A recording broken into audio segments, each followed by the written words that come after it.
Well, welcome to Compliance Capers again on our final Friday in April. So we should be moving into our May flowers here pretty soon because our April showers are ending. As usual, I am with my good friend and colleague Sonal Patel. So thanks, Sonal, and welcome to our latest Compliance Capers. Yes, my friend. Hey, happy Friday. And yeah, I can't believe this month is over so quickly. April was a shorter month, a rainier month, but you're right. May is definitely going to pop up with some spring blooms. So we're looking forward to that. But yeah, happy Friday and TGIF for sure. Yes. As I had stated in our last compliance capers, our final self-disclosure that we're going to discuss today is the one that we have seen a little bit more publicity on, which is the Penn State self-disclosure. As we said in the very first compliance capers of the month on self-disclosures, that usually when a self-disclosure is made, they do the online submission. If you go and look at that link that I sent that had where the self-disclosures were, you could look through them, but they usually don't put it out everywhere that, hey, these people are doing this because you're self-disclosing. So they're kind of giving you a little grace. But both of us, we've talked with Penn State, I don't know why they decided to make an additional press release about it, but unless it's either because it's the annual wellness visits that it's centering around, and that's something that Medicare wants to make sure, hey, if you're doing these, make sure you're doing it right. Get it right. What happened to these guys, or if there was something like that going on. Again, with the self-disclosure, sometimes we're kind of guessing, but in this one, the DOJ actually did a press release about it, and it still doesn't give a ton of information because they just don't when you self-disclose, but it is something that's in addition to the self-disclosure. And so I know that more people have been discussing this. I actually did a Friday Fraudsters on it where I posted about it a month ago, or 2 months ago now that we're at the end of April. So discussing, the fact that, I was just kind of amazed at what they had done, that nobody for 11 years had figured this out. So, but we'll get into the nitty gritty in a minute about it. But so I think this one, some of the people that are watching today will be like, oh, I remember I heard about that or I saw it. That's Whereas right. with all the other ones, most people are just like, no idea. So I didn't even know these were going on. Exactly. So this one is a little bit more notorious. Maybe it's because it's Penn State, I don't know. But yes, they kind of put this one out a little bit more to people to say, hey, watch these. And I didn't let me put our little ticker on down there. So in case anybody forgot. Anybody forgets where they are. Yeah. Us older ladies and our those of us who are menopausal, we're forgetting everything. Sometimes so we in forget. case I need to figure out where I'm at, it's helping for me too. So today we're going to take a look at the self-disclosure of Penn State. We've said that a couple times, but what they are in for, or self-disclosure about, was annual wellness visits. So first, this is another one where the link to the self-disclosure is way too big to fit in one of the little banners. So I made a little PowerPoint slide on it to put the whole thing in there. But we will put it in the chat for the LinkedIn broadcast here so that y'all can just copy and paste it rather than trying to, write all of that down for a link. But from the self-disclosure, it's, it didn't give a whole ton of information, just how much they paid back and what they did. So from that perspective, what did the actual self-disclosure say? So, the actual self-disclosure said that Penn State Health agrees to pay more than $11 million following its voluntary disclosure of improper billings related to Medicare annual wellness visits. It goes into a little bit of detail, which says that they submitted these claims to Medicare for annual wellness visit services that were not supported by the medical record. By the medical record, right? So that's, again, probably what gave all of us pause as we saw this come out in your Friday Fraudster post. Again, like you stated, because this is Penn State Health. Also because this is for annual wellness visits, which those of us in the field know that there's a lot that goes on in the annual wellness visit, right?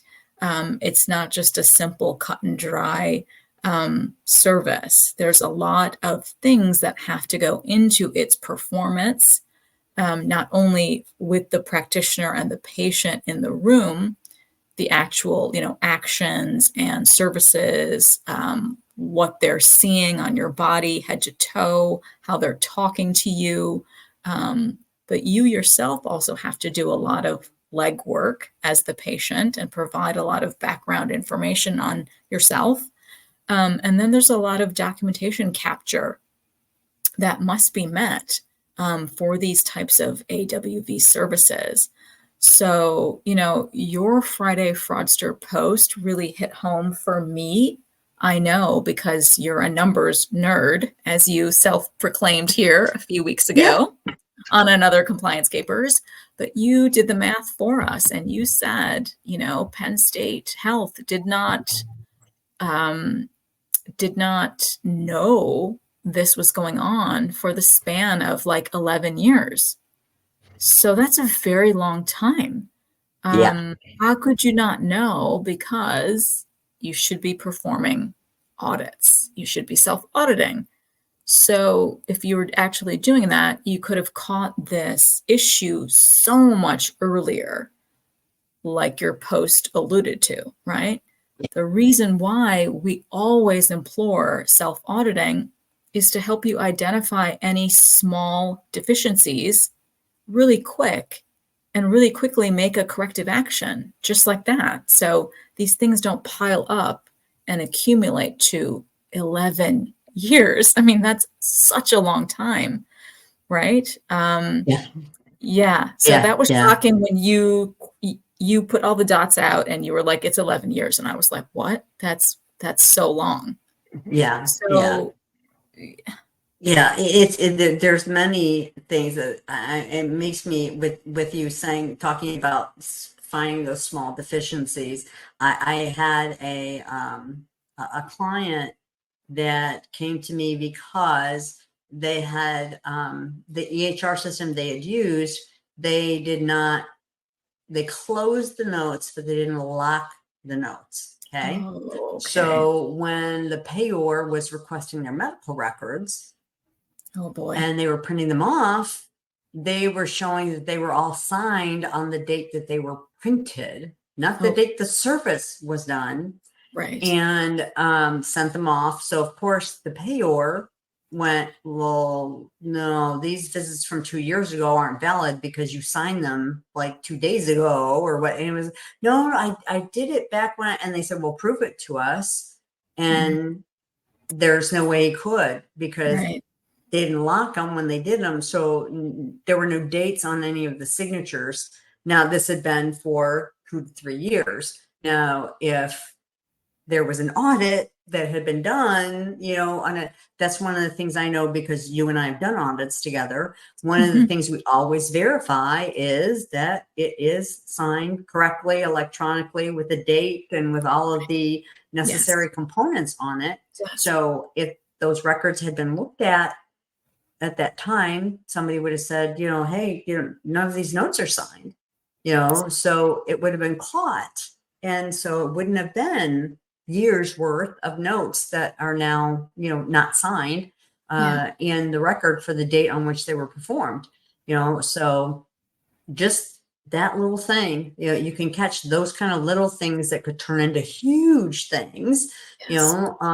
or like we've always said, missing revenue, where Mhm. you are not reporting some services, like with Right. the annual wellness. We'll get into the components in a minute, but I find with those too, a lot of times there are separately reportable services that can be done with annual wellness visits, but not everybody knows that. And Yeah, so they're documenting them, but they're not capturing the additional coding for it. that's So right. it's revenue that they're just leaving on the table. Mhm. So, audits people, I just, it really, they pay for themselves, if not in missed revenue, in compliant protection and protecting Yes. yourself. So you're not paying back Yep. these huge amounts because you caught something and nipped it in the bud, So now on the DOJ issue, they did put out a press release that you were talking about too. So this is where y'all can find the press release that the DOJ put out.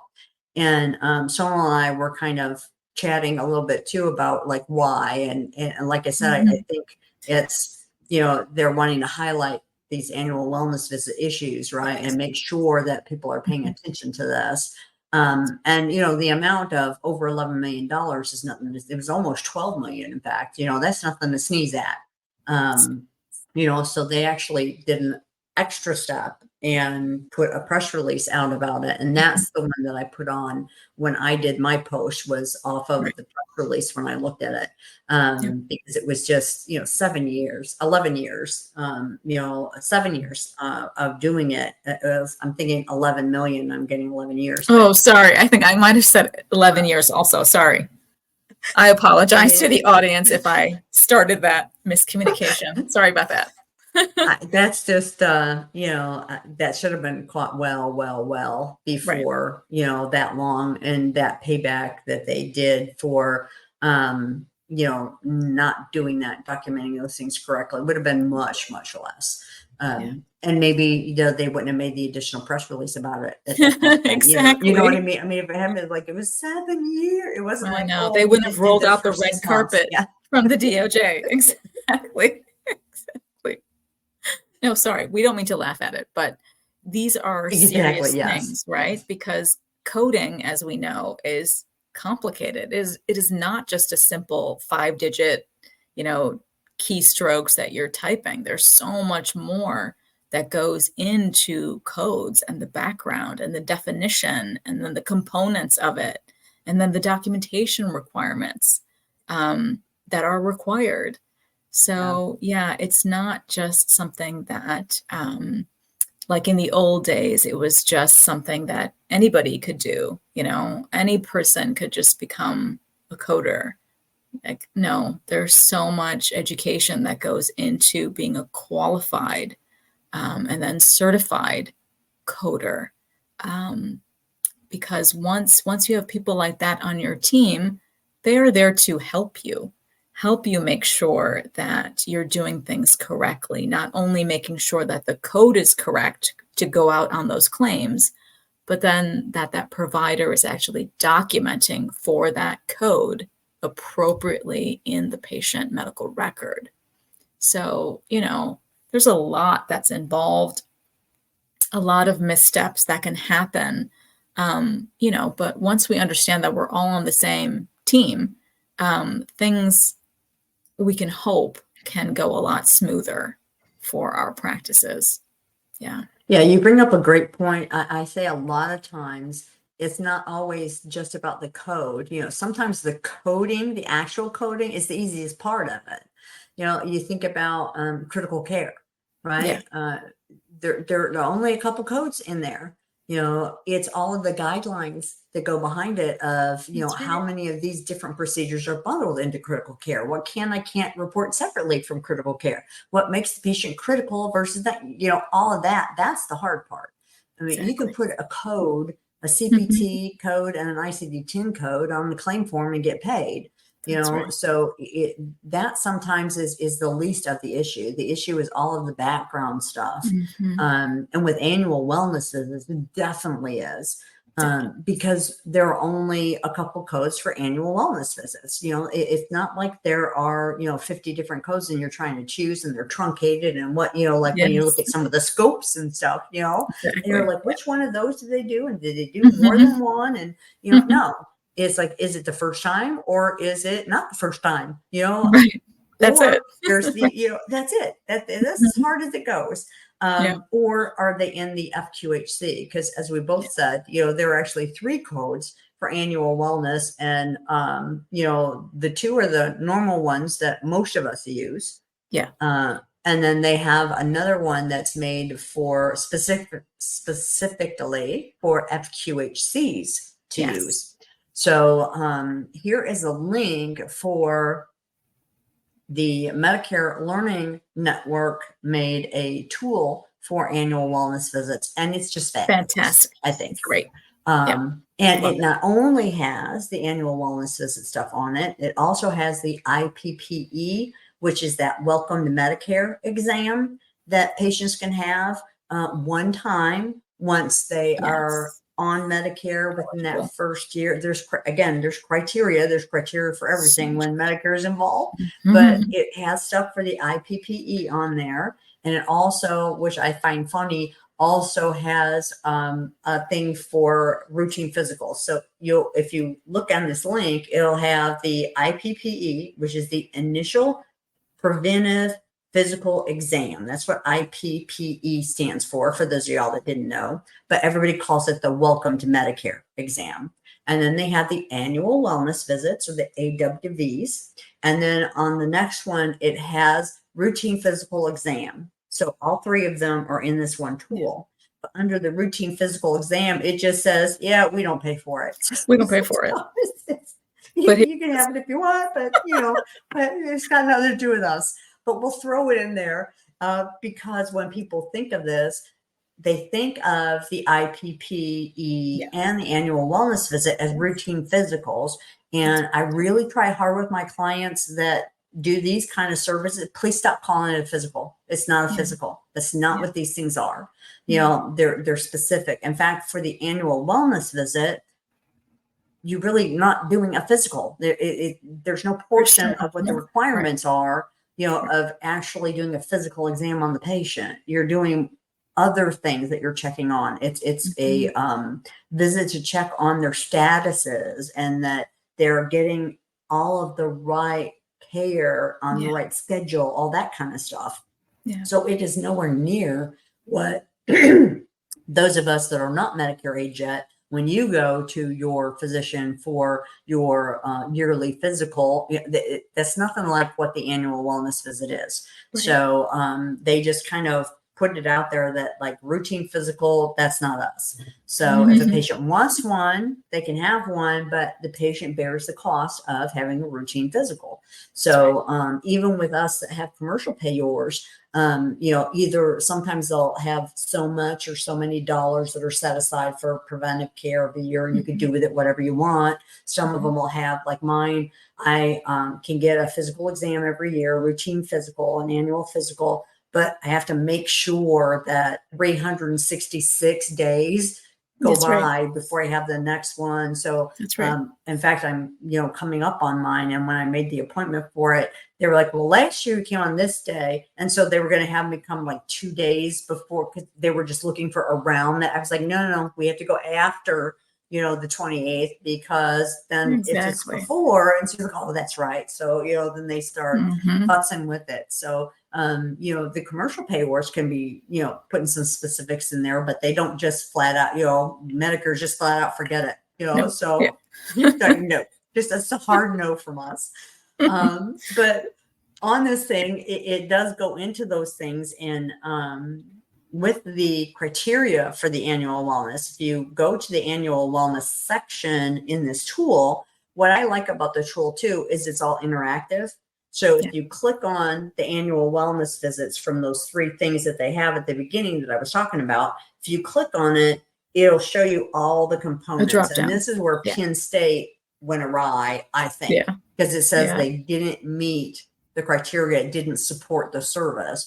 And with these components, they're just telling you here is a list of It's a everything you roadmap. need to do, right? It's a Exactly. roadmap.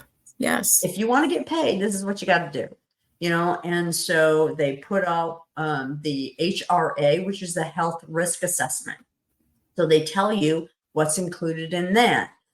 So if you take a look at it, it can be, Yep. self-reported. You also need to do Yes. a self-reported patient portion. So the patient has to fill out a whole bunch of stuff too for these Yes, they annual do. wellness visits. And then it tells you at a minimum, it has to have these 4 or 5 things. So if Yep. you look at the annual wellness visit, there are 13 different criteria. Some Wow. of them may be optional. But if you look at each piece, like if you're looking at the tool, it'll have, for example, number 1, review the patient's medical and social history. And then it'll tell you at a minimum, what that means to us is it has to have their past medical and surgical history, has to have their current medications and supplements, has to have a family history, has to have their diet, has to have physical activities, has to have social activities, has to have alcohol, tobacco, and illegal drug use history. So those are musts in that Right. You section. have to. If you go over and above, that's great, but you have to have at a minimum that information. And then it'll go to the second thing, which is reviewing the patient's potential depression risk factors. And then once again, it includes their current or past experiences with depression, their other mood disorders they may have. So, it will just give you everything that has to be in there. So for those of y'all that are doing templates in your EHR for annual wellness visits, there you go. There's the There you stuff that you go. need to have Yeah. in there, Yeah. and it does have things that'll tell you when things are or are not required. They do have, for instance, that new social determinants of health thing, the SDOH screen. That is, we have a new code for that, and you can or you don't have to do that. It says it's optional, but if you do it, it's separately reportable, so you can get Separate. paid an additional fee for it. So that's Right. the other thing, that we're talking about as you go through here and you see all these criteria that they list. Some of them are separately reportable. They have separate G codes. And that's the thing, so too, we wanted to mention, right, was that, Medicare has their own special codes for these. That's right. We have to be aware that CMS does their own thing, right? If they, these G codes are unique to the Medicare population, right? So we have to be very careful from a coding perspective as well. If you take a lot of these commercial plans as well, a Medicare Advantage is going to fall under a commercial arm, right? An Aetna, a AARP, et cetera, right? So you need to do your research and figure out, do they actually follow Medicare policy, or are they going to be following their big papa of United Health, right? Which is just commercial then. So you have to figure out, do the research.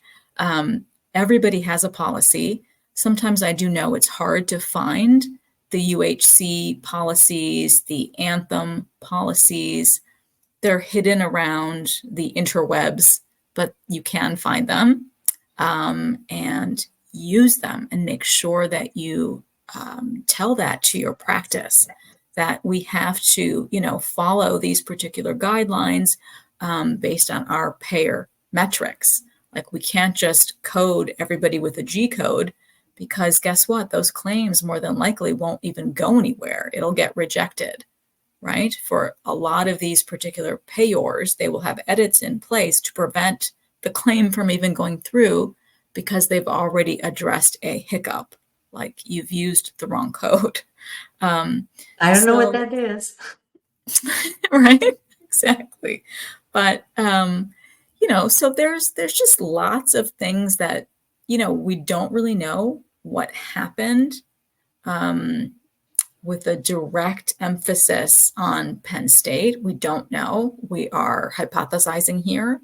But from what those couple of words in the DOJ press release stated, that the medical record didn't support the AWV, right? So that's why we really wanted to make sure that we provide you guys with these links to this great roadmap that the CMS provides on what they expect to see this beautiful laundry list of things for the patient's care, right? It's their AWV. So they really want to make sure, like you were saying earlier, that all of the buzzwords for their health system, from their mental health, everything, obesity, tobacco, all of that stuff, right, has to be well documented in the patient record to meet all of the criteria to support the codes for G0438 and G0439 for the initial and subsequent AWVs that the patient can have. So yeah, it's just fascinating that just from a couple of sentences, what my good friend and I here can do on compliance capers, right? We can really dive in a lot deeper to help practices understand what the deeper meaning is here for these AWV types of services that, should have really been audited a lot faster at Penn State, because the moment it's identified quickly, the corrective action can also happen quickly. So you're not out of $11 million. So Yeah. just my 2 cents there, but I mean, yeah. Well, yeah, 2 cents compared to 11 million. Like, Just my 2 cents. That's all I have. I have 2 you just take cents. it, right? Right? Exactly. Yes, exactly. Because with the annual wellness visit, the initial one, the G0438, it pays around $162, depending on locality and geographics, all that kind of stuff. And the subsequent one is around $128, $29, $30, depending again on your geographic location. So I mean, to reach almost $12 million, they are cranking these annual wellness visits out, right? So you want to make sure any service that you do an overabundance of at your practice, I mean, even if you're not the size of Penn State, I mean, you want to take a look at, if there is a certain procedure that y'all do a ton of times, or there is a certain service that you offer, or, you look when you're looking to do E&M stuff, look for, the levels that you kind of cluster around. You always want to be checking everything, but you always want to make sure you put an emphasis on those things that you do a ton of, just as a little kind of tip there, with the annual wellness visit, I said, they do have those other G codes that you can report for things. And in addition to that, EKG, the electrocardiogram, they used to bundle it when they first came out with annual wellness visits. An EKG was required. Yeah, it was. To do the annual wellness. You had to do it. And I remember it was a big deal because a lot of the practices don't have EKG machines. It's just not something they're like, we don't do it enough. So they would give the patient an order to go get the EKG done. And then when Medicare was auditing these and checking up on them, a lot of the patients would take the order and then never go get the EKG. So it was causing problems to the practice because they were like, well, it's not fulfilled. Well, it's not my fault. I did my part. I even gave them the order. Sometimes they would make appointments and they wouldn't show up for the appointments. So now they separated it. And it is something that you can do. And they have a different set of G codes. So not the 90,000 codes in CPT. They have another couple of G codes that you can report if you're doing the EKG. And then they break it down like, is it just the tracing? Is it the report? That kind of thing. But so that's something else that on top of those other screening codes, like the behavioral and the opioid and all that you could get paid separately for.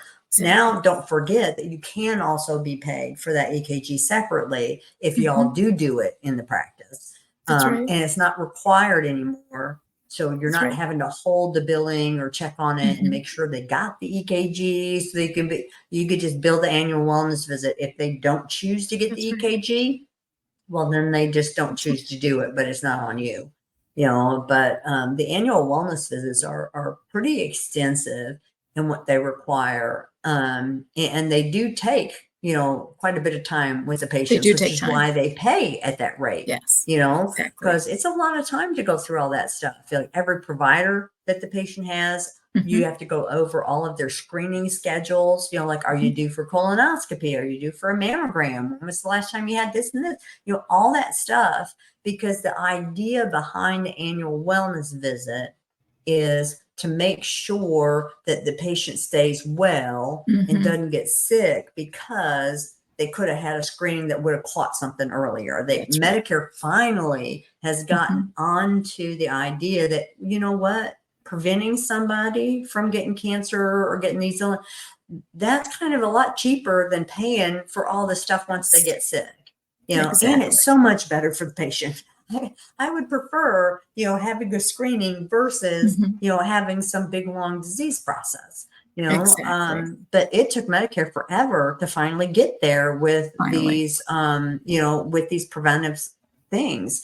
And there's many different preventive screenings that they do now. And that's another, by the way, MedLearn Matters has another thing that CMS put out about all the preventive stuff. So, and I just thought of it now, or I would have put the link. I'll find the link for it and I'll add it in to the broadcast thing later, where they show a listing of every preventive service that Medicare pays for, and then they'll Beautiful. cover and what the criteria is. So for the mammogram, the PSA, and the blah, blah, blah. Mhm. So, that's something that if you see Medicare population patients as primary care, that's a great thing. If you don't know already, if you know already, Right. then, kudos to you. But if you don't, it's a great resource to be able to use to say, hey, Medicare pays for all this stuff. And here's the criteria, or here's the medical necessity requirements, like the ICD-10 codes, Right. stuff like that. So it'll give you all that kind of stuff. So I'll add that in too, because that's a great resource for offices and for people that may be newer to coding,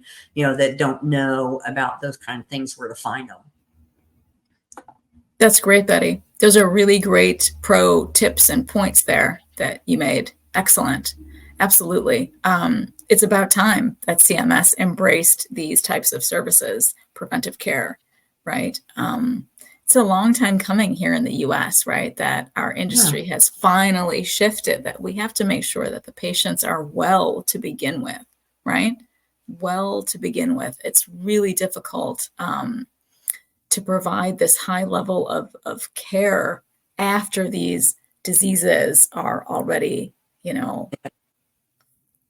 the cancer is found late, right? That's our worst nightmare. That's our worst nightmare, to find that lump when it's already a stage 4,